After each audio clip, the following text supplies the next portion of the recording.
এর ধ্বংস আল্লাহই করছে। আসসালামু আলাইকুম। বাংলাদেশের প্রকৃত মমিন মুসলমান ভাইদেরকে, আমার গাউসিয়া কমিটির সদস্যকে, হিন্দু ভাইদেরকে নমস্কার, অভিনন্দন। আমি সাদাত আলা মুক্তার হোসেন তঞ্জিত, ফেনী 11 নম্বর মোটর বিএনএন 4 নং ওয়ার্ডের।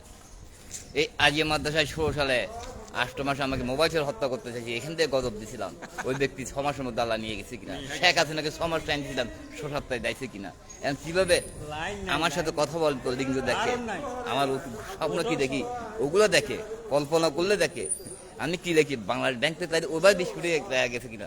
বাংলাদেশে আমি অনত বলতেছি, এখন বাংলাদেশের মধ্যে কি শিবিরের মধ্যে ইমান কতটুকু আছে, কার কাছে কি ইমান কতটুকু আছে, আমার কথা কারো বিশ্বাস করে না। শিবিরের 5 ওয়াক্ত নামাজ পড়ে যদি বিশ্বাস না করে যে আমি এখন কোরআন ধরে সারা পৃথিবী যে কোরআন থেকে সেনা আসবে দেশে লেখা আছে, ওগুলো এখন এখানে আজ মাদ্রাসায় আসে, আজকে কোরআন ধরে আসলে নামাজ পড়ে।